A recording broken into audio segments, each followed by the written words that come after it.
night, yeah. Make all the demons quiet, yeah. We were built to thrive, yeah. I think that we've all had enough. What keeps you up at night, yeah. Make all the demons quiet, yeah. We were built to thrive, yeah. I think that we've all had enough, yeah. I think that we've all had enough. Sick of dealing with the old plan. They know that we're calling it wrong. You got me like, oh yeah. I think that we've all had enough. Sick of dealing with the old plan. They know that we're calling it wrong. Hey, it's too late to try to go contain it. A generation fueled by creation. We live lives on a small screen nation. We control the airwaves, no negotiation. I refuse to think we need saving. Something good will come from creation. And when we think that the world is too anxious, we'll adapt, evolve, survive, and save it. What keeps you up at night, yeah. Make all the demons quiet, yeah. We were built to thrive, yeah. I think that we've all had enough. What keeps you up at night, yeah. Make all the demons quiet, yeah. We were built to thrive, yeah. I think that we've all had enough, yeah. I think that we've all had enough. Sick of dealing with the old plan. They know that we're calling it wrong. You got me like, oh yeah. I think that we've all had enough. Sick of dealing with the old plan. They know that we're calling it wrong. Hey, oh yeah. I think that we've all had enough. Sick of dealing with the old plan. They know that we're calling it wrong. You got me like, oh yeah. I think that we've all had enough. Sick of dealing with the old plan. They know that we're calling it wrong. Birds flying high, you know how I feel.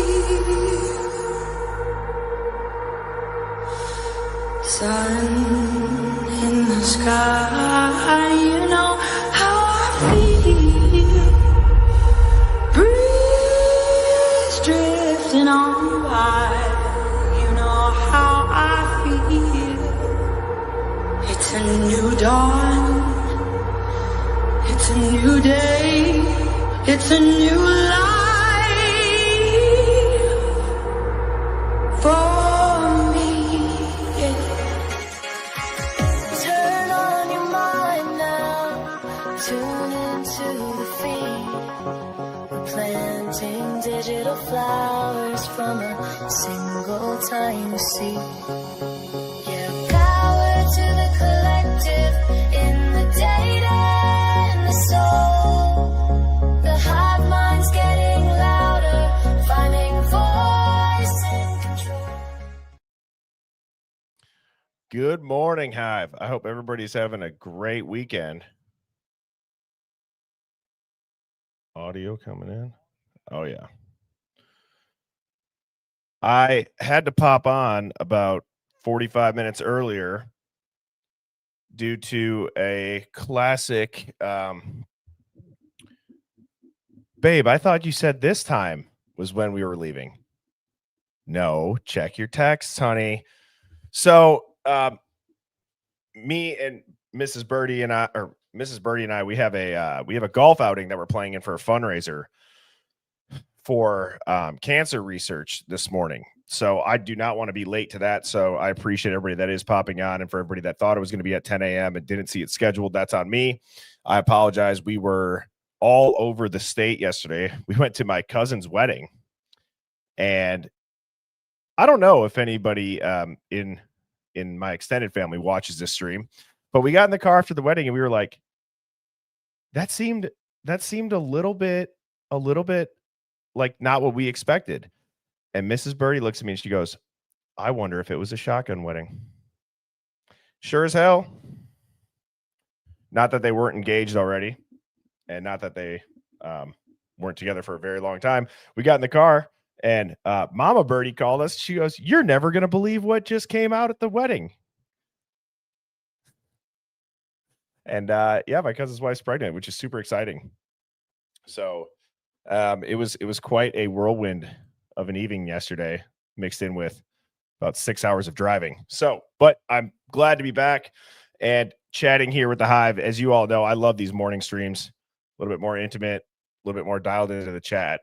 And today's theme is going to be about how the Idaho 4 case seems to be America's forever case. And I would like to dedicate this stream to exposing the ugly truth about what the Idaho 4 has turned into. So, as a disclaimer, if this is your first time in the Hive Mind, let me tell you a little bit about it. This is a contrarian thinking live stream where we are not afraid to think past the headlines. So if you are easily rattled or offended on behalf of others, this is probably not going to be the stream for you. However, if you like to look into things and figure out what the narrative might be hiding, and you can easily detect what the mainstream media is trying to push to further some sort of agenda, then you have found your people, and welcome to the Hive.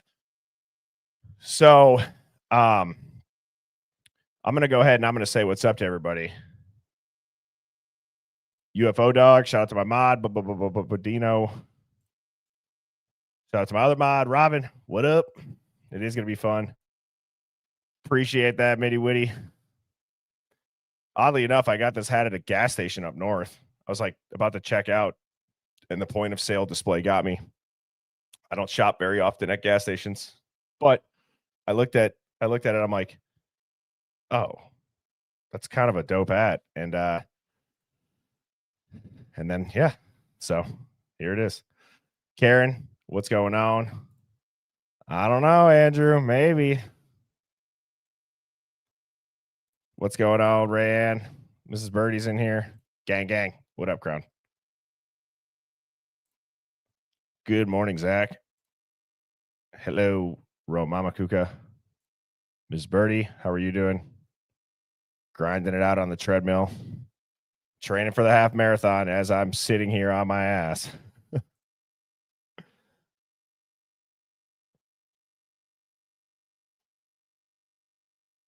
Let's see. Aaron, good morning. It's a gorgeous Saturday. Good morning to all in the Hive with our beautiful, blessed Hive minds. Amen.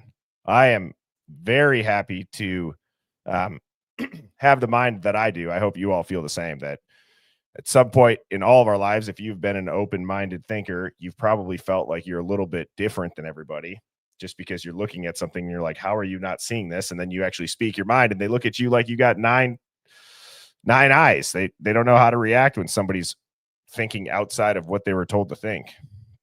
So what's going on, Liz? Tuned in from South Africa. What time is it over there? Good morning, Carrie. Pinto Sack, what up? Haley Mucket Fuss, good morning. Christine, how are you doing? And as I'm saying, what's up to everybody? Like I said, I want everybody to kind of start getting their mindset shifted to the ugly truth of the Idaho 4. And it's not meant to turn into like a rant stream by any means. I just think that I have a couple talking points and I'd love to get your guys' thoughts on it, because I think that this playbook that was ran in front of us is now more clear than ever. Kim's tuning in from South Georgia. Terry Weed, how are you doing? We got Jane here, and so it's 4:29 p.m. over there. Wow. Sam, good morning. Tuning in from Jersey. Gail, is that an Eagles logo? I'll never forget 4th and 26. Being a Packers fan. Right? This case keeps me up at night. How are they keeping so many people quiet? It's absolutely wild. And that point has been discussed how many times when it comes to this case? Do you know how many people would have to stay quiet, Birdie? It couldn't be that. It couldn't be that. Well, and then I would counter it with, well, it sure as hell isn't what the news is saying, and it sure as hell isn't what the court case is saying that it is in regards to Brian Koberger. So if it's not a bunch of people staying quiet, and if it's not how we feel with what we're being told by the news, well, then what is it? And that's what I want to get into today, because there's a couple of things that we can see that are fact that have now happened after the case. Boomer Sooner. Chicka chicka heyo. Good morning, Blue-Eyed Candy. you're not a conspiracist, but I do agree with your take on the Idaho 4 than what mainstream. Well, I appreciate that. And that is one of the beautiful things of the Hive is that we really do try to hear everybody out. Sometimes it gets a little bit heated in here, and as long as you're not trolling or threatening, it's okay to disagree. We pretty much let the chat do whatever they want. We got great mods, but I think it's important for conversation to be had in regards to what does everybody think, because you can think it might be not the truth, but there's still an endless list of possibilities of what happened. If you disagree with the mainstream narrative, there's like 90 other things it could have been. So I think we're going to get into it. Let me just give a quick plug for the channel. If you are not in our Discord, please go and click subscribe on my YouTube channel. Then you're going to see the more links button. Press that, scroll all the way down. Join the Hive Mind Discord, which is the 24/7 off-stream headquarters for the Hive. That's where I pull all of the YouTube questions of the day and the Hive Mind finds. I also have a website, birdiebombshell.com. I'm wearing the MSNPC t-shirts. We got pink tinfoil hats, and we have some embroidered hoodies. So that's where you can get those. We do ship internationally. Myself and Dana are working on a new line of merch for the Hive, more of like a brand for open-minded thinkers rather than just this channel per se. So the best way, though, ultimately, is to support the stream by clicking subscribe. That is all that I ask, and we will get that new merch up and running. I'm going to move on to the Hive Mind finds quickly because there's one that I just want to recycle through. So this is an old Hive Mind find, and today is going to be in more of an open discussion with the chat, as Saturdays typically are. And this was submitted by Kat. This was from August 26th. Okay, so a few weeks ago.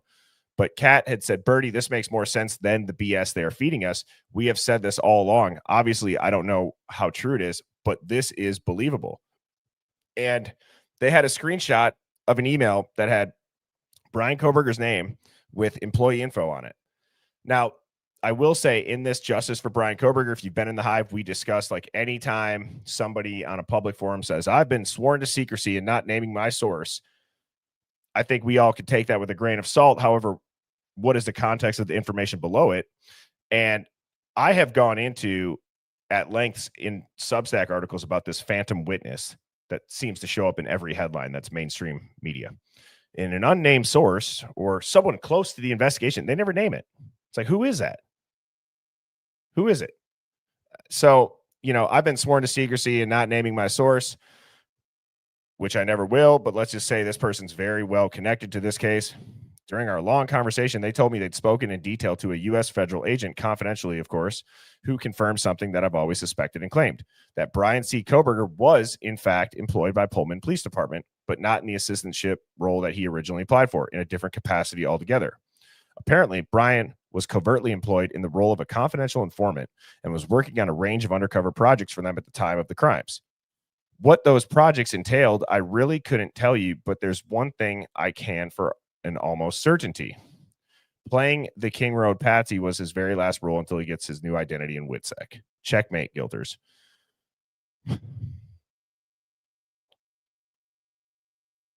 See, if that person, it's odd because it's a little bit of a dichotomy. Starting that bit of information where 3 days ago I was given some exclusive information with kind of a corny emoji of like, shh, and then saying you're sworn to secrecy, you're never going to name your source. As weird as that is, because when that person was typing it, they probably thought, oh, this is legitimizing this.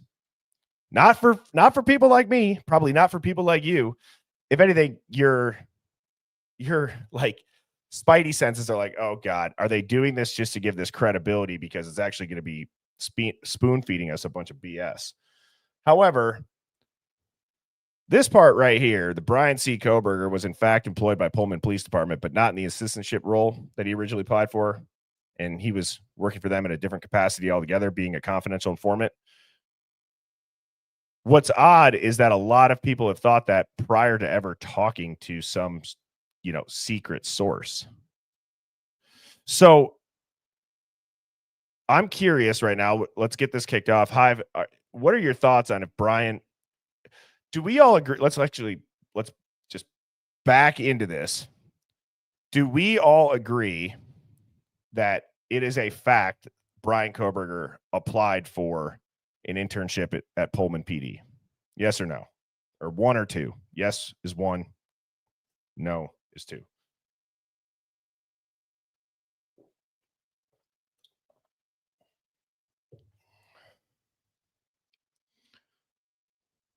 That is what we are going to deem a fact for this conversation.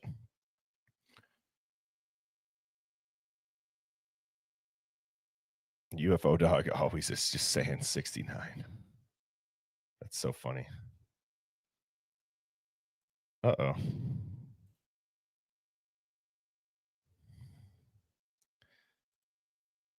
Hive, on my end, on my phone, I see all the comments coming in, but for some reason on StreamYard, I'm having some technical difficulties where they're not updating. That is not good because I can't pin anything then. Shoot. Why would that happen?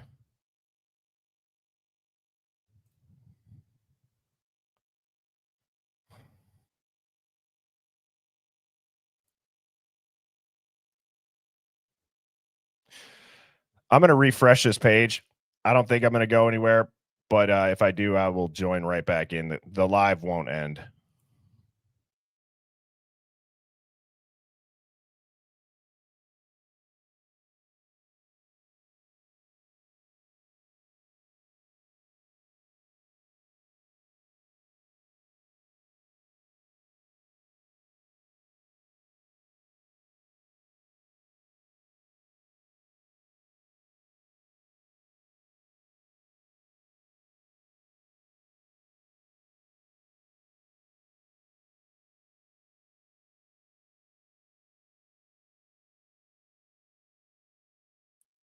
All right, I'm back.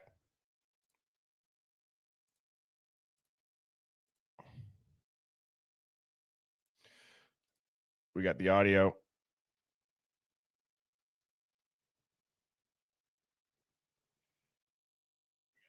All right, we're good. So, thank you, Blue Eyed Candy, for the super sticker. Apologize for that little inconvenience there. All my streams are free, so if you guys do feel kind enough to send in a super sticker or a super chat, I really do appreciate that. As obviously, I want to put together the best streams for you all, so I try to put some real time and effort into these. So if you all feel kind enough to do that, that is incredible, and thank you. Now, so we are all going to agree that Brian Koberger did, in fact, apply for the internship at Pullman. Now, the second thing that I want to get everybody on the same page for is, or the same page with, is, do we think that Brian Koberger was a talented criminology student?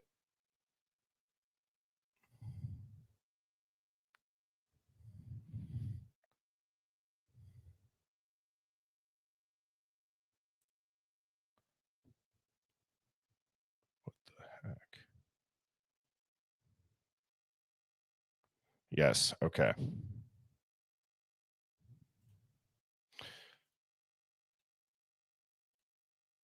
Guys, these comments, why aren't my comments on StreamYard updating with the live chat?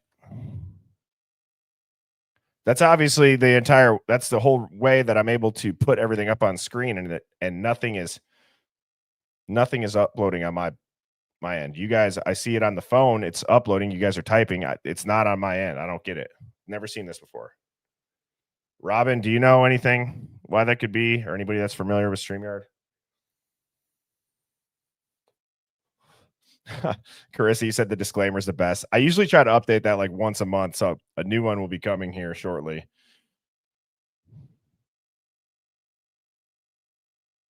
So hang on, because I want to be able to pin your comments. Obviously, this is the chat's wonky on the YouTube end this morning too. Okay, No worries, Robin. I might just have to stare at my phone and address them, but it's obviously nice to be able to put them up on the. Try switching my browser. I guess I could do that.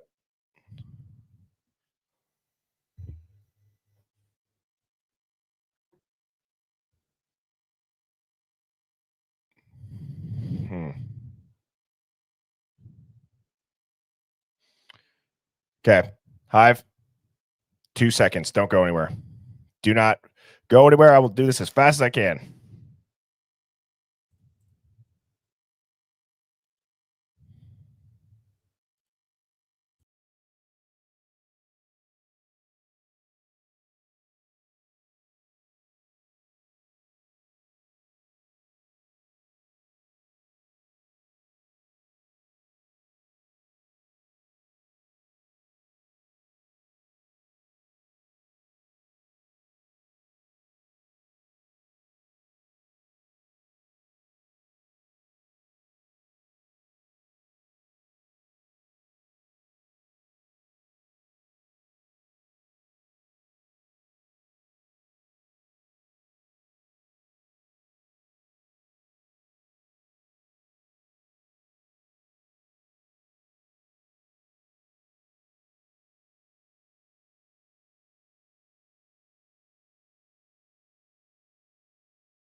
Well, it only seems to update when I'm not.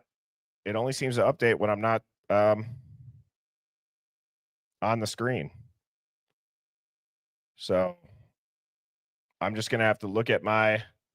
I'm just gonna look at my chat and read them. So I can see all of them, but I apologize. So if anything, damn, that shit sucks. I've never had that happen.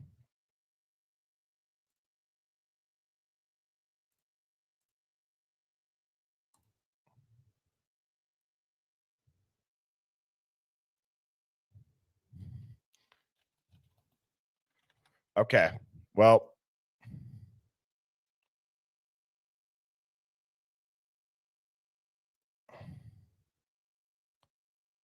it is what it is, Hive. I apologize. We're gonna roll with it. So, anyways, I'm just gonna have to move my phone over here, and that's CommiTube for you. Caleb Lee says. Now, all right, let's go. Let's just back that up. Let's get back on the same page here. So we agree that Brian Koberger did apply for the Pullman Police Department. We do not think, or I'm sorry, we know that Brian did apply for the Pullman Police Department internship. We all agree that Brian was a very good criminology student. Is there a chance that Brian Koberger was a confidential informant? That would be the next question that I have for everybody.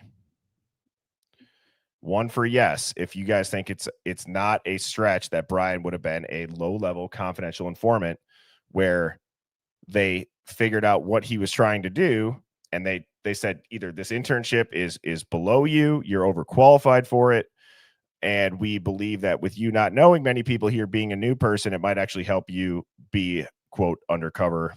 And being a low-level informant, I don't even think that that's like that.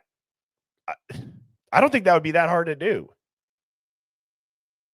A low-level informant is just submerging yourself amongst the college body, like the population, the student body, and just probably reporting back what you're seeing. Now there are rumors that maybe Brian did piss some people off in the Pullman PD. Guys, I don't know what to think of the social comments made about Brian.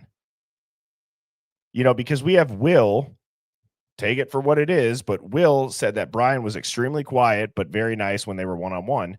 Yet the news has pushed this narrative that he was apparently just extremely mean to only, and I'm talking about Ashley Banfield now, saying that, well, he was late for the female professors and he was only mean to the female students, but for males, yada, yada, yada. Okay. I believe that is a narrative. I don't know how you can say that because some people were mad that he maybe graded them harder, or the professor, that had said Brian, he didn't like Brian because they'd be ready to go home and Brian would show up to their office hours wanting to stay and talk. So they were annoyed. I don't think that says much about like, yeah. And I think to Jane's point, like everyone seems to have had an effing problem with Brian Koberger there. That is wild to me because it's not like it's that small of a school where when you're that new still, you can be hated by everybody if you're just some quiet loner. You know what I mean? You can't have, it doesn't seem like you can have both. Now, I have the title America's Forever Case and the Ugly Truth because I think we're getting to a point that this case was designed to never be solved. That might piss people off. But that's the theory that we're going to talk about here right now. So shift into that mindset. There's no way that with how the first 48 hours went in this case, they weren't anything close to what you would see. The cops showing up on scene, not locking down the crime scene, the delay for the 911 call. We have to get out of because even ourselves and myself, at least, when I first saw this, I'm like, holy shit, dude, that what? And then when I saw Brian, I'm like, that's the dude that did it. And then you start seeing everything else add up, and I'm like, okay, well, this case has gotten constant media attention. Like, what is it?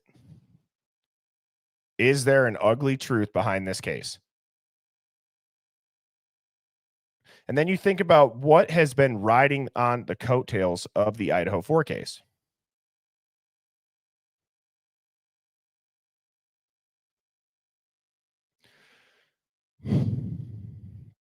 So I have some notes, and it's like we have the shock. It's like shock and awe, right? So in pretty much November through December, even early January,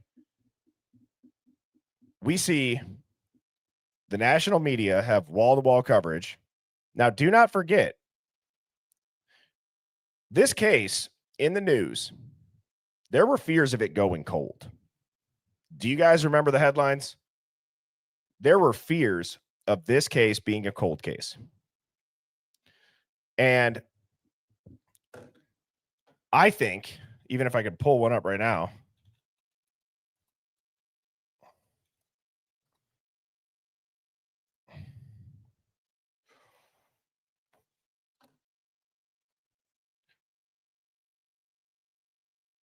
the other thing that's really weird when you search this is, have you guys ever been searching on, the Idaho 4? There's like nothing left on the internet. Like, let me show you guys this.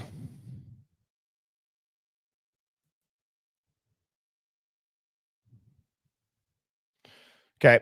I type in fear of Idaho 4 case going cold 2022. That's 2025. It's a month ago. 2025. Okay. We have 2022, 2023, 2023. No more results. Does anybody else see that when they search that shit? Because they're slowly scrubbing everything off there. If you guys haven't noticed, I have daily searched. There are less and less results from the news about this case in the beginning. It's hard to find anything.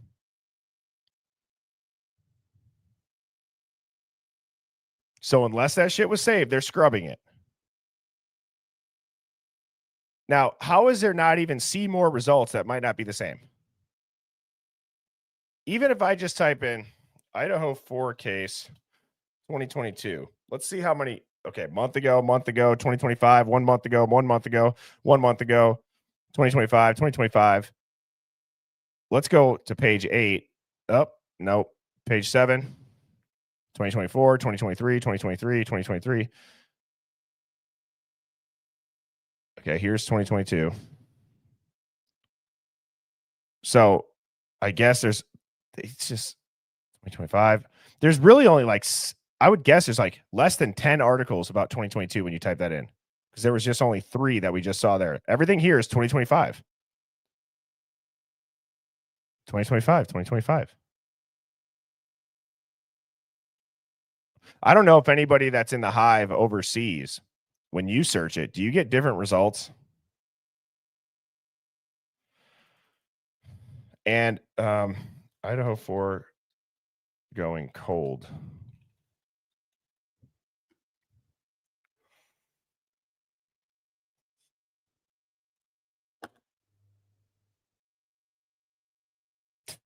Look at it in 2019. Here. This is kind of coincidental. In 2019, PBS put out genetic genealogy can help solve cold cases. It can also accuse the wrong person. Let's read this. On an August day in Washington State, fields of crops stretch like seas until they bump up against a 100-foot high pine. Okay. Thursday on PBS NewsHour, William Brangham meets people who have taken DNA tests and as a result been inadvertently involved in murder investigations because of genetic genealogy.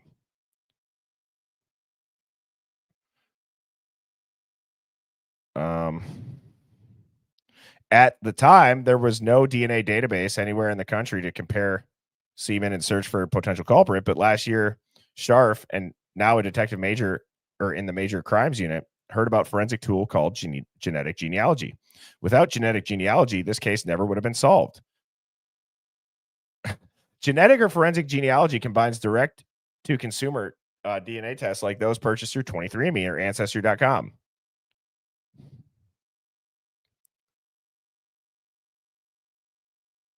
That's how the Golden State Killer was caught. So is the ugly truth of the Idaho 4 case, I'm just going to say it. I'm done building it up. I'm just going to say it. Is the ugly truth of the Idaho 4 case that this is going to be the flagship case for IGG no longer being in question when it comes to evidence? Is that what this is about? Is it a stretch? Because you have to think to yourself, well, the United States government probably wouldn't let that happen. The FBI had guidelines against it. Do you understand that the court systems are so backed up with 90 to 95% of cases never going to trial? IGG will force plea deals, everybody. That's what it'll do. It's going to force plea deals. And the more that I look at this case, the more that I watch other creators talk about documents, the more that I see people still diving into the grub truck and all the oddities, I'm like, this looks designed to not have an answer. I do not understand how we can have a shitload of footage, social media posts, all of these police documents. And while there's a lot of people that say Pavarotti is close with Mowich, and I don't disagree. I think I do think that is probably the, in my head, if we were going to look at this as a legitimate case, that's the only person that I've heard name a guy. I think that's how you say the name, Mowich. That's the only one that I can think of. But why not come out and say that? Why not come out and say that? And why ride it out to Brian Koberger? That is the ugly truth that I'm talking about. Either because they knew this was a giant gang hit with something going on, and the guy that did this is already dead. So if they knew this dude was dead soon after, and they don't want to say how he died because the Aryan Knights shut him up, well, what are you going to do? You're going to hijack that narrative, because I'd be curious if, and I don't know the rules on this, but where my brain, I'm really trying to think in this for in a different light right now. Okay. I'm really trying to think of this in a different light than I have been for a while. If they knew it was Mowich, because these are not dumb people investigating. They might play dumb. They're not stupid. These are very smart people. And I think sometimes we just think they're dumb. I think they're playing dumb. And if they knew it was Mowich, Can you investigate a dead person and that DNA with IgG with no guidelines being broken? Why not? Right? So if they knew that, is there a chance that there's an opportunity to pin this on Brian Koberger to give public closure that would therefore allow the IgG to become front and center and have the public nod along and clap, saying, yes, good job? Because if you were the FBI, would you want IgG at your fingertips? I would. Full transparency, I would. I don't know if because ultimately, the FBI, we just identify this person. Then it's on the courts. We can just do this. Right? We can just do that. And the chat is updating again on my end. Nice. Jeremy, thank you for the super chat. And William Tardy, thank you so much as well. Jeremy said, would you compare Author Labs to Purdue Pharma paid off? I don't know. I don't know. Because I'm starting to think that what happened is that the truth of the case, guys, if Pavarotti is right,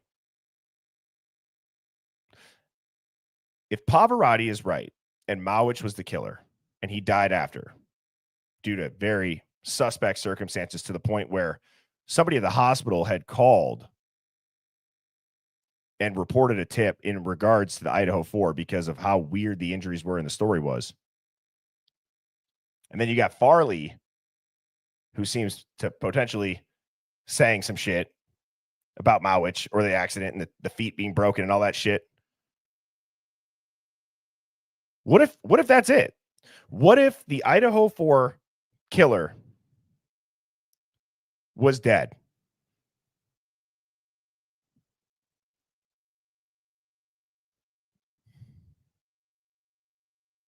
What if it was? Would America accept that?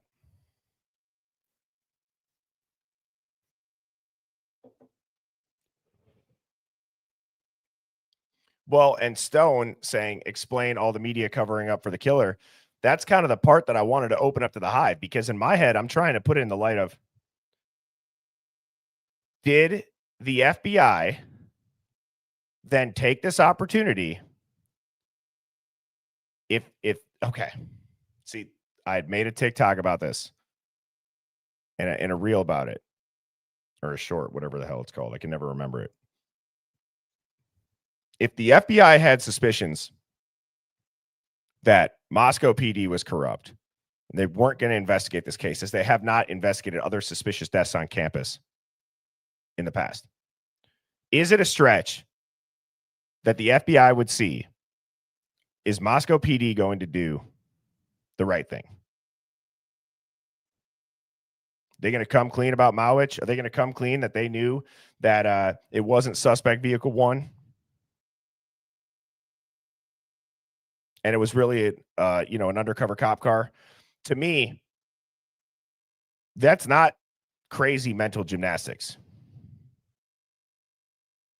I don't know what you guys think, why they would cover it up, but you're looking at companies like Palantir, Gideon, and Othram that all have contracts with the DOJ and the DOD.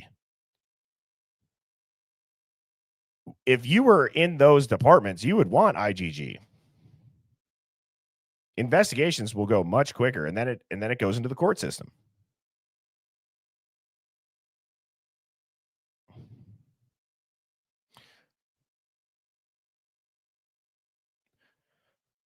Right. Exactly. That's what K-Wolf, yes. And this is the biggest benefit of the chat. When I'm talking about this, I love when people summarize what I've been trying to say in 2 sentences. So great job, K-Wolf. Top dog comment. And I don't disagree. I think Pav has figured it out, but I don't think America would accept that the murderer is already dead. They want someone to punish. You can't punish a dead person.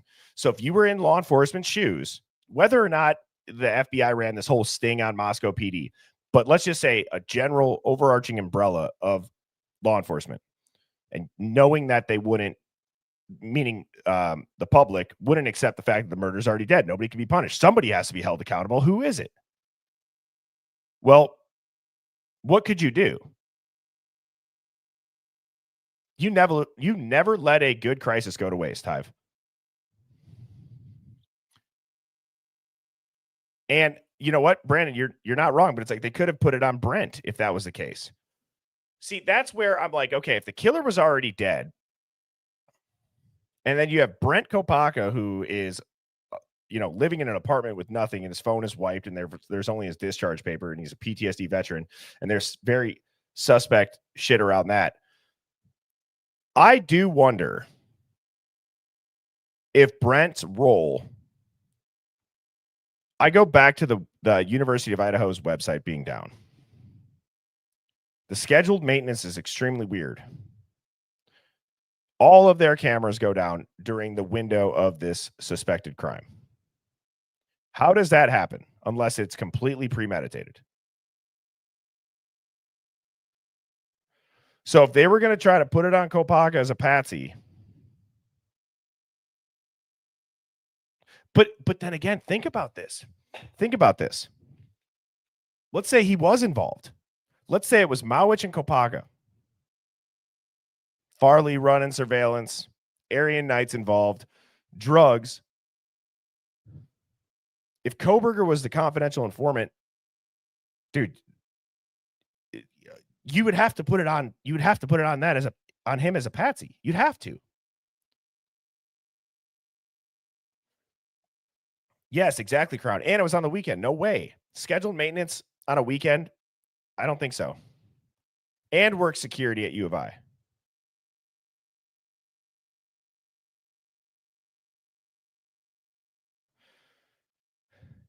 Like, again, these are very smart, opportunistic people is what I'm getting at, Hive.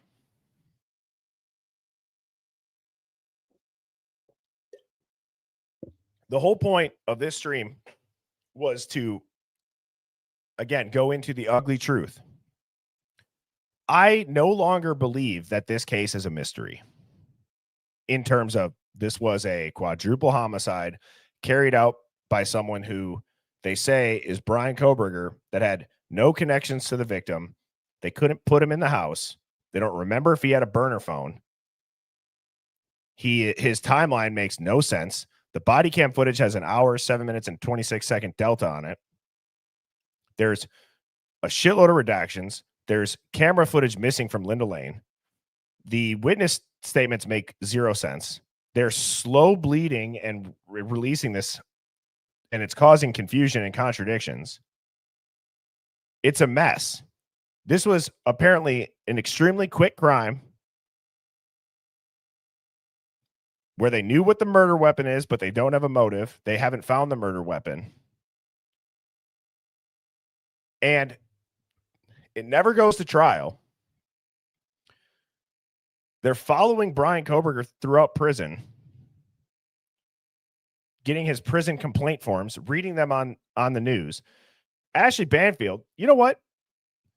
We need to flip this narrative on Ashley Banfield. And I could tell you, Ashley, the pictures that you posted of Brian flexing and doing all that weird shit, I'm not going to go and say that every dude does that. Dude, every single person looks in the mirror, and I'm not saying that they're like flexing in the mirror, but also, do you want to know what you did? You contradicted yourself. I could tell you right now, Brian Koberger, seeing those pictures, and this is not to be like mean, Brian Koberger, dude, he's a soft body. That dude would not be able to go in there and do that timeline. So if anything, now you got these pictures with his shirt off. He's got his jeans on. He's showing off, the back, trying to see if it comes over his jeans. Come on, dude. That's the guy. That's the guy that went in and did this Jason Bourne timeline and escaped with no cuts. Give me a break. Give me a break, dude. Use your head. You would need to be physically superior to pull this off. And she doesn't understand that. Instead, she's trying to like shame him and body shame him.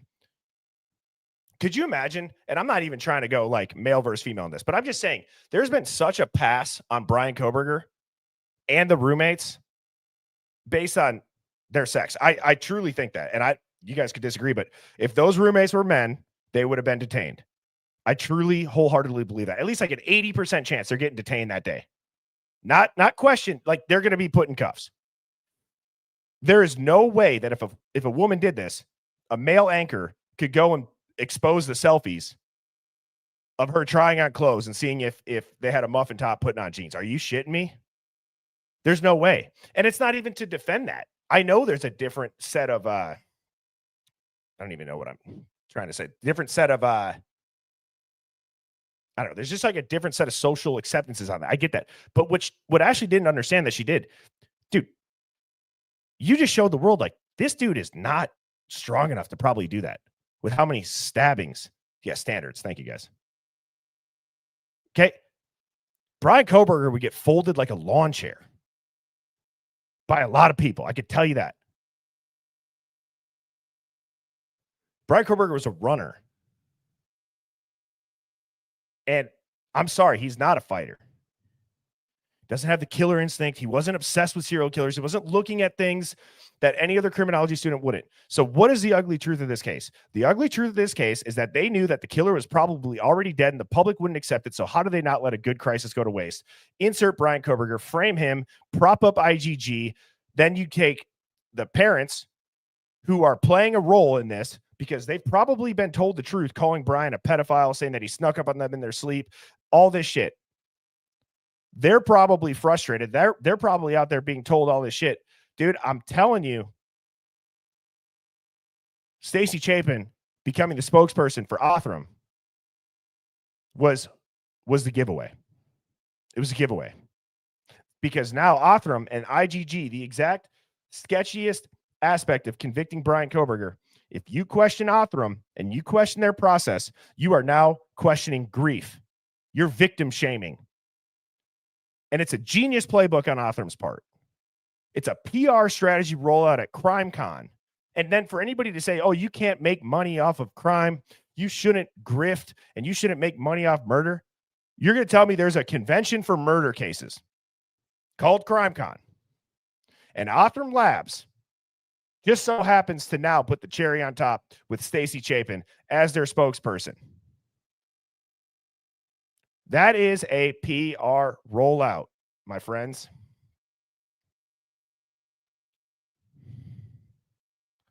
And so there is no truth in the Idaho 4 case. That's the ugly truth. Brian Koberger is not the person that killed them. Brian Koberger is playing a role because the real killer or killers are dead. Being, if you believe Kopaka was shot and killed, yes. And then you got Mowich, which great work by Pavarotti. The public wouldn't accept that. Why do you think, guys, hold on. Let's line this up. What date did Mowich die? What date did Mowich die? The 19th? No. What date did he die? I could look this up, but I feel like my comments are working again. No, November 19th?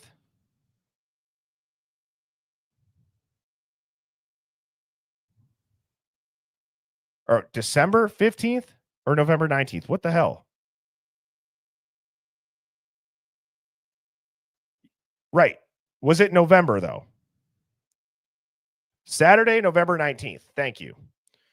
Okay, so let's piece this together now. And I don't know if Pavarotti thought of this. You guys know that I enjoy when I have the time to watch Pav's videos. I've always gave him a shout out. I put his beanie on, the sunglasses on.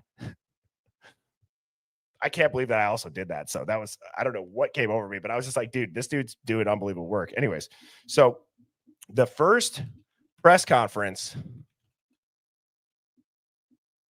for Moscow PD, Idaho 4. What was the date of the first press conference?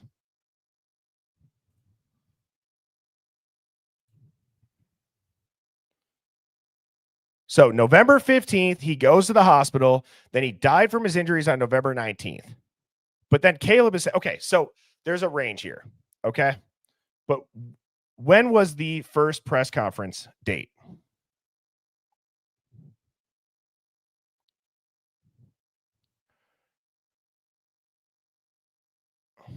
It was, I believe. Thank you, Chief Fry. This was November 16th. So if Mowich goes into the hospital on November 15th, everybody, we're wondering, why are they waiting 4 days to have a press conference? And then if Mowich went in on the 15th, and let's say he was dead, or they already knew he wasn't going to make it, critical condition, then you're going to tell me the following day is when they have their press conference and they say, we don't believe that there is any ongoing threat to the community, but you should keep your head on a swivel, and that we believe this was a targeted approach and nobody's at risk. Give me a break, bro. They know it was Mowich. They knew it was him, and now they had to convict a public person, and they were not going to let that go to waste. That explains the oddity and the dog shit first 48 hours of it by Moscow PD, because they knew it. They knew it, and they didn't want to have to tell the public that somebody was allegedly already dead, because this case wouldn't be solved. It'd be terrible for the victims' family members. So instead, they schemed. They got all the families to play a role, because they said, in the future, guys, we identified that it was Mowich using IgG. We currently can't do that without breaking our guidelines. So to help protect and get these people the next time this happens, because there's going to be another time that this happens, we are going to have to set a precedent. And you guys can use this to help your children's legacy moving forward to catch future killers.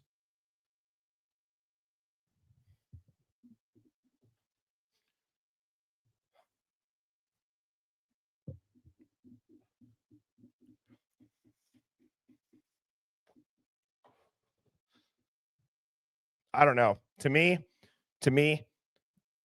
I think Pavarotti is correct in Mowich. Mowich goes to the hospital on the 15th. Moscow PD says that you're not at risk on the 16th. After 4 days of not talking, the investigation gets weird after that, Hive. They didn't answer shit for questions. They played us. They drug us through the mud.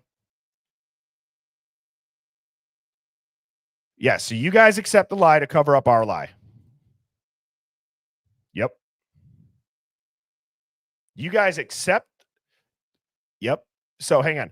I'm gonna riff off this. So Reality with Chris and Marie says, so you guys accept the lie to cover up our lie to help the greater good down the road, when there wouldn't be able to be a case solved in real time without IgG.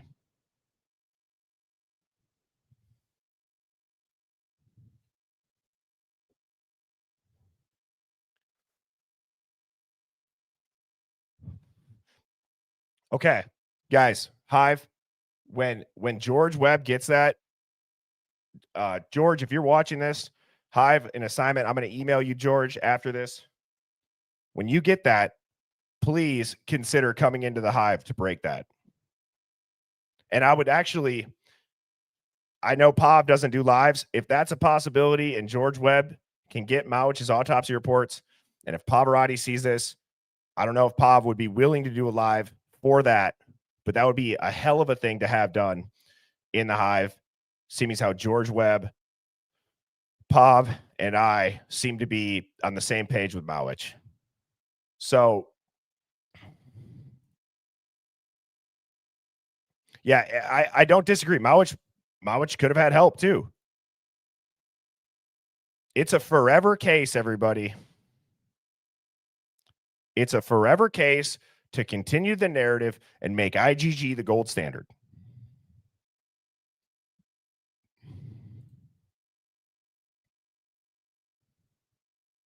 And I'm sorry. That's the ugly truth, Hive. The killer was already dead.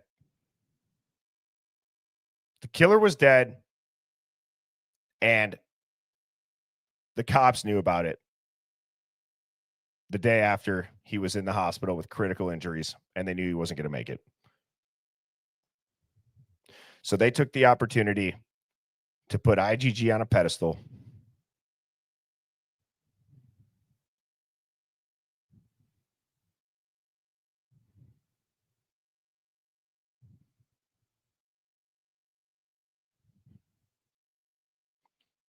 And people say, but what about his accomplices? I mean, guys, the entire timeline makes no sense that has come out after this.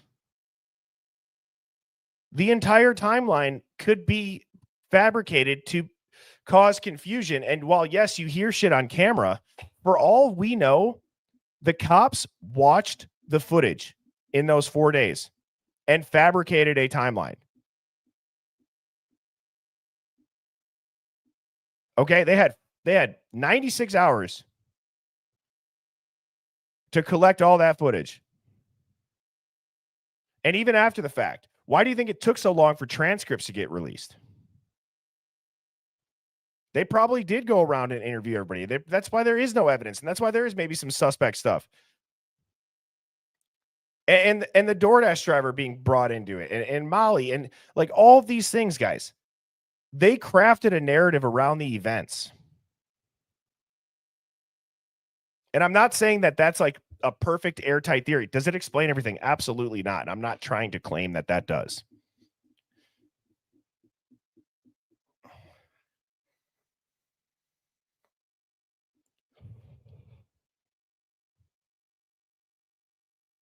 So you got Farley, who places himself there. Mowich gets a tip sent in and dies after they said that this is very suspect in connection to the Idaho 4. You got Molly, the DoorDash driver. Dude.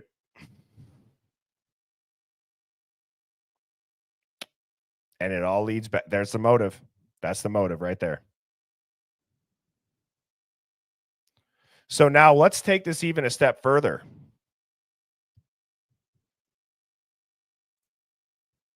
Not only will the public not accept that the killer is already dead, they told the truth about, hey, all of these kids' parents, they cooperated with law enforcement and they flipped on a cartel. They flipped on the Aryan Knights. They were under a protective watch. They still got killed. But we have nobody to punish, and we don't know who to track down because that dude's dead.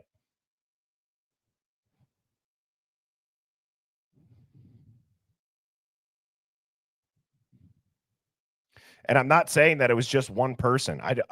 Again, I am not claiming that this is that Mowich is the only person or anything. But I'm trying to say, if we look at the first 48, they didn't do shit. But Mowich goes in on the 15th and the press conference is the next day.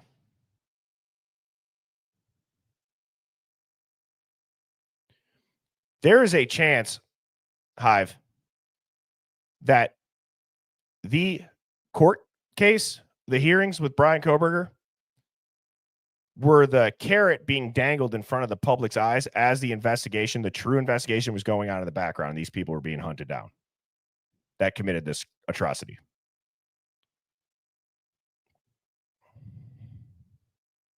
That's the ugly truth.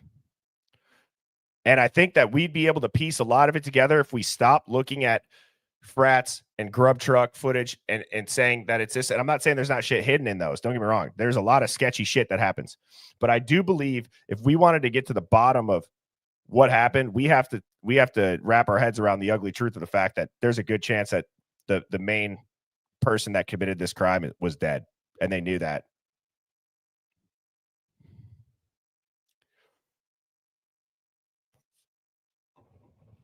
Well, that's the thing, Matilda. They said it was a car accident, but his wounds apparently were not consistent with a car accident.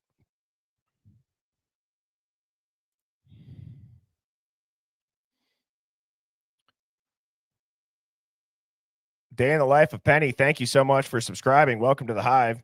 They go on to say, this case is so frustrating. I always wish there was something that could be done to prove the corruption. I had said to Devil's Advocates when he said, but this would only work if there's a big reveal. And I love Devil's Advocates, so I'm not hating on him. But in the moment in the stream, I'm like, yeah, well, maybe. But I don't think so. Look at the corruption that's been exposed. There's a lot of people talking about this shit, Hive. And you can't tell me that in addition to, okay, so here's another coincidence. Mowich goes in. They don't think he's going to live. The next day, the cops hold the press conference. That entire gap, just the slow and lethargic, everything sealed and redacted, no clarity, just a slow bleed of documents that cause contradictions and have the public talking about something that is just causing misdirection. But then Brian Koberger gets convicted and they release papers that just so happen to be about how 90 to 95% of cases never go to trial because they settle on a plea deal. You want to talk about a giant operation, a huge operation, one beyond our wildest dreams, and thinking that somebody could come up and piece this together after the fact and not letting a crisis go to waste, whether it's to wake people up or whether it's to cover up a bunch of shit, whether it's to expose corruption in the courts or in the local law enforcement. There is no chance that Brian Koberger just so happened to be writing about those papers and the exact same thing played out to him. And the media has not changed their mind at all. I've been saying for a while now that Brian Koberger is going to get Epstein in prison, or something's going to happen, whether it's WITSEC or whether it actually does to shut him up from ever whistleblowing on this. If it ever comes out that they had the wrong guy after Koberger is dead, dude, that will shake the mainstream media when it comes to covering high profile true crime to its core. Their credibility gone forever. And yeah. And this, yes, guys, I mean, for God's sakes, there was clearly something still going on in the background during all of Koberger's. Brian Koberger was the public-facing carrot in front of the public's face for simps, for normies, for NPCs.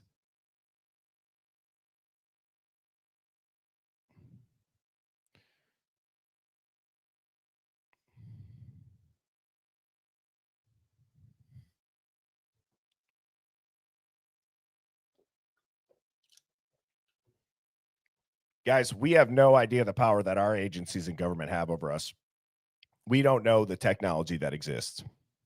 At the wedding that I was at yesterday, I'm sitting across. So my cousin's a police officer now. He was a Marine. Now he's a cop. And so he had a lot of his police buddies there.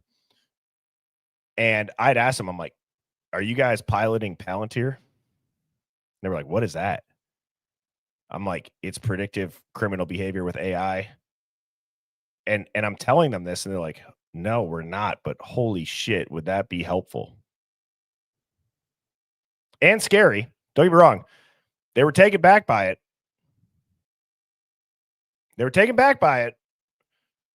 But if you're a police officer and you're overworked and you're doing a bunch of overtime shifts and maybe you don't have the tools and whatever it is to do your job effectively, and there's an AI company that could pre-crime detect, and it is unconstitutional. Don't get me wrong, but we can't act like we've been a constitutional country. We can't act like there's not been unconstitutional shit that's been unfolding for a very long time right in front of our faces that the mainstream media runs cover for. We have the proper systems in place, but they will never function as they were meant to with a corrupt media, everybody. That is also an ugly truth. Our systems will never function how they should with a corrupt media that pushes the opposite of them.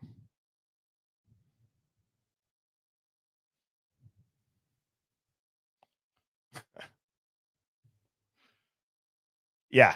I mean, you should have seen Mrs. Birdie's face when I brought up Palantir. She's like, I'm going to go get I'll be right back, hon. That's a great point. So, Stone, let's finish this conversation with this, because I got about 5 minutes left here. This is a great point. What does a constitutional reset look like? Yeah, she's like, I'm gonna go get a pitcher of vodka, hon. I'll be right back. Yeah, that's also a great point. If he's trying to work with the FBI, Kopaka was trying to work with the FBI. You see shit about him after the military. That's what he wanted to do. But I want to go back to Stone's point. What does a constitutional reset look like? I don't know. Okay, so you're on fire right now, dude.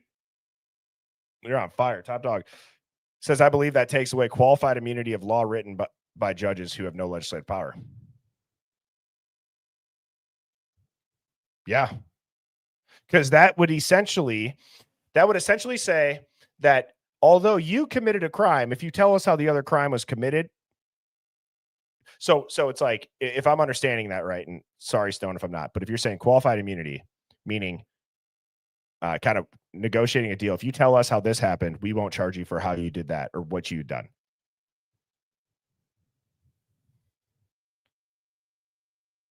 Yeah, then they all couldn't act like psychopaths. You're right.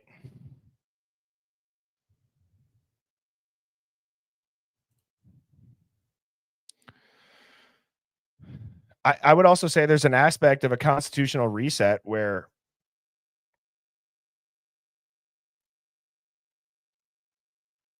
qualified immunity says a cop can't be charged with a criminal offense unless somebody else had this exact same case before.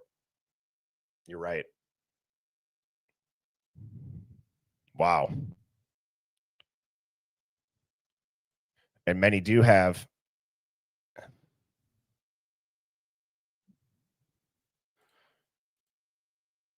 Dude, does anybody, okay. Theory time. 1 second.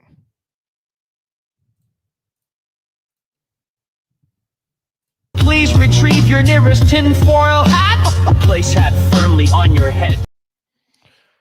What if Dylan was the in? What if Dylan was the in? Dylan was spared because her boyfriend's dad's in with the Aryan Knights. So then, isn't it weird that the other roommates' parents would have flipped on them, but their kids then go live with Dylan? So they're like a layer removed. What if they were using Dylan? What if they were using the other girls to get to Dylan so that Dylan they would befriend her, knowing that her boyfriend would come over and probably share shit about the AK? Because if I was planning an operation, you obviously have to infiltrate at a certain level. What better way to infiltrate than the girlfriend of the son of the dude that's in the Aryan Knights?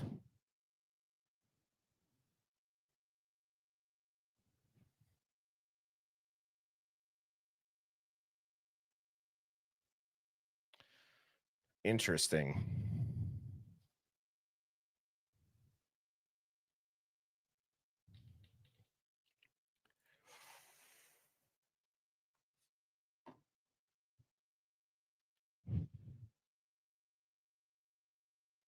It could be.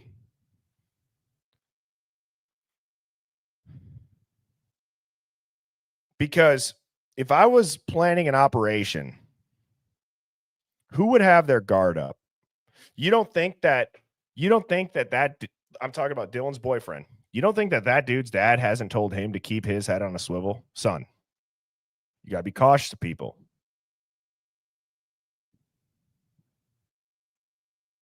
Would he suspect his girlfriend's roommates?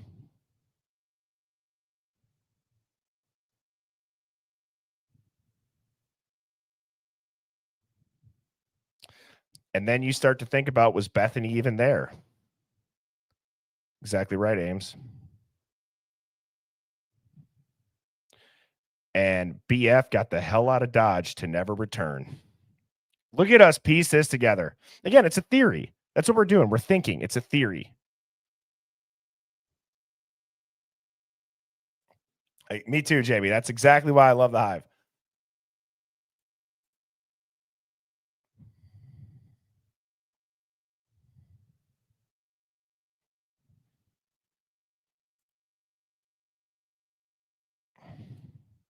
Right. Well, correct. Yes, you're right. And one thing to keep in mind, I think when you theorize, people might disagree with this. This is a real time theory. This is conversation amongst friends, right? I would consider us, quote, talking about this as if we were sitting around a bonfire just shooting the shit about it, but we're thinking out loud. So correct. I mean, we might get the technical names wrong, and yes, I get people might have a problem with that, but in real time when I'm reading these and I'm just saying it, yes, you are right, Brandon. There could be, yeah, yeah, yeah, correct. But we're still understanding the gist of it. And to say that they weren't there is to simply say that somebody else was using their phone during these hours. I mean, I'm torn on that though. I'm torn on that because who's to say that that shit can't be spoofed? Who's to say that you couldn't Photoshop that shit? I don't know. You're right. Like, that's what I mean. Like, we have to balance a logical thought, but we have to then stretch the imagination to think, how could that logical thought still be made possible?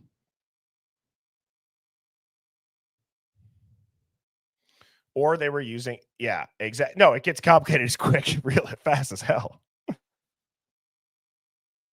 Right, they have AT&T data, but you got to remember too, AT&T is the one that has all these contracts with the big time.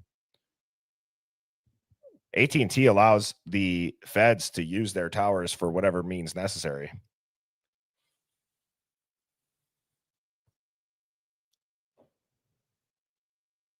So, Hive, I love the Saturday digs like this. I have to get going. Just temperature check. Type of 1 if you guys enjoyed that. That was much more open topic. I tried to keep it as on topic as I could rather than just going all over the place. Personally, I enjoyed that. I enjoyed that a lot. So,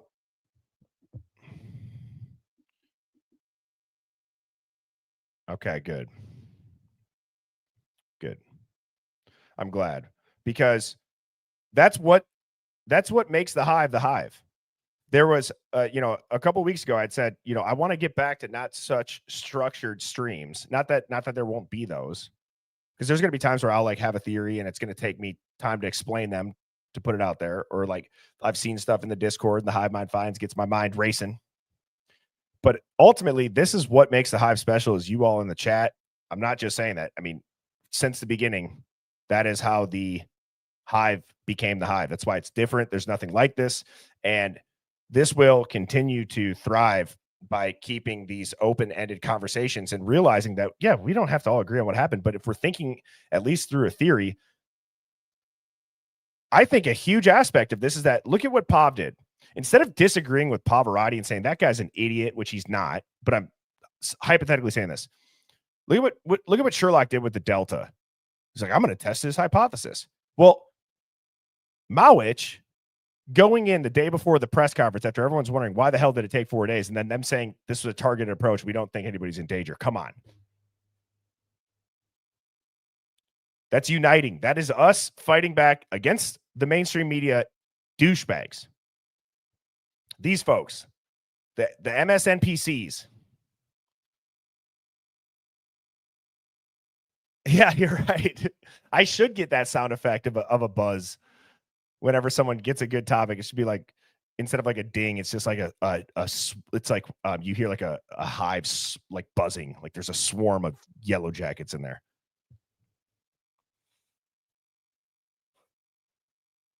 Well, I love you guys, and I appreciate it very much that you all tuned in last second. I know I was a little bit early here today.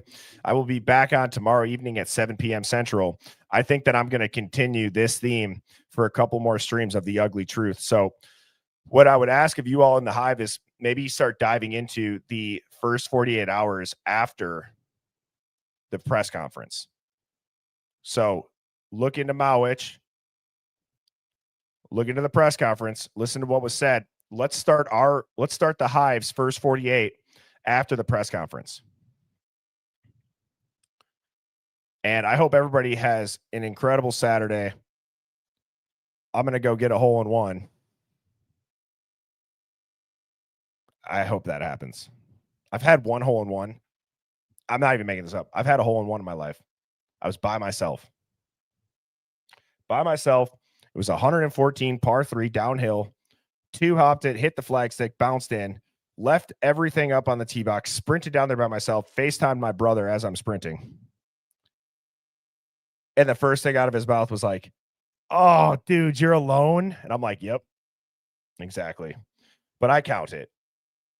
I had a hole in one, 114-yard par 3. I know, it doesn't count when you're alone. Sucks. Yeah, this is still my last vape. I can 31 puffs left or whatever that means. So thank you so much, Specs. I appreciate that. You guys rock. I'm actually excited to try to quit this damn vape. It's been too long. So you guys will probably see more crash outs in the near future. Thank you, Don. I appreciate it. And with that, Hive, I hope you all have a great day. I'll see you tomorrow night, 7 p.m. Central. Cheers. Birds flying high, you know how I feel. Sun in the sky, you know how I feel. Breeze drifting on by, you know how I feel. It's a new dawn, it's a new day, it's a new life.